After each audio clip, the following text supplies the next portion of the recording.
Hi friends! మనకి ఏపీలో intermediate exams అయితే కంప్లీట్ అవ్వబోతున్నాయి కదా!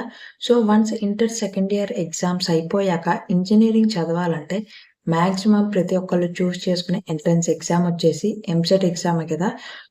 సో, నేను మీకు ఈ వీడియోలో ఏపీ ఎంసెట్ ఎగ్జామ్ ప్యాటర్న్ గురించయితే చెప్తాను. అంటే ఏ సబ్జెక్ట్ నుండి ఎన్ని క్వెషన్స్ వస్తాయి, మీడియం ఆఫ్ ఎగ్జామ్ గురించి, అలానే మార్కింగ్ స్కీమ్ గురించి, ఎగ్జామ్ డ్యూరేషన్ గురించి, టోటల్‌గా మనకి ఎన్ని క్వెషన్స్ ఉంటాయి, మోడ్ ఆఫ్ ఎగ్జామినేషన్ గురించి, అలానే ఇవన్నీ నేను మీకు క్లియర్‌గా అయితే చెప్తాను. సో, వీడియోని స్కిప్ చేయకండి. ఫ్రెండ్స్, ఇలాంటి ఇన్ఫర్మేటివ్ వీడియోస్‌ని మిస్ అవ్వకూడదంటే వీడియోని లైక్ చేసి ఛానల్‌ని సబ్స్క్రైబ్ చేసుకోవడం మాత్రం మర్చిపోకండి. ముందుగా మనకి ఎగ్జామినేషన్ మోడ్ వచ్చేసి కంప్యూటర్ బేస్డ్ టెస్ట్ అయితే ఉంటది. మనకి ఎగ్జామ్ అనేది ఆన్‌లైన్ మోడ్‌లో అయితే జరుగుతది. డ్యూరేషన్ ఆఫ్ ఎగ్జామ్ వచ్చేసి కంప్లీట్‌గా 3 అవర్స్ అయితే మనకి ఎగ్జామ్ అనేది కండక్ట్ చేస్తారు. మీడియం ఆఫ్ ఎగ్జామ్ వచ్చేసి మనకి క్వెషన్స్ అనేవి ఇంగ్లీష్ లాంగ్వేజ్‌లో, అలానే తెలుగు లాంగ్వేజ్‌లో అయితే ఉంటాయి. ఉర్దూ లాంగ్వేజ్‌లో కూడా ఉంటదనమాట. కానీ ఉర్దూ లాంగ్వేజ్‌లో ఎంసెట్ ఎగ్జామ్ రాయాలనుకునే వాళ్ళకి కర్నూల్ ఎగ్జామ్ సెంటర్స్‌లో అయితే వాళ్ళు రాయాల్సి ఉంటది. కర్నూల్ వెళ్లి.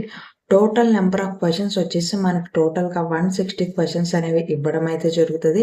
ఫిజిక్స్ నుంచి 40 క్వెషన్స్, కెమిస్ట్రీ నుంచి 40 క్వెషన్స్, అలానే మ్యాథమెటిక్స్ నుంచి 80 క్వెషన్స్ అయితే రావడం జరుగుతది.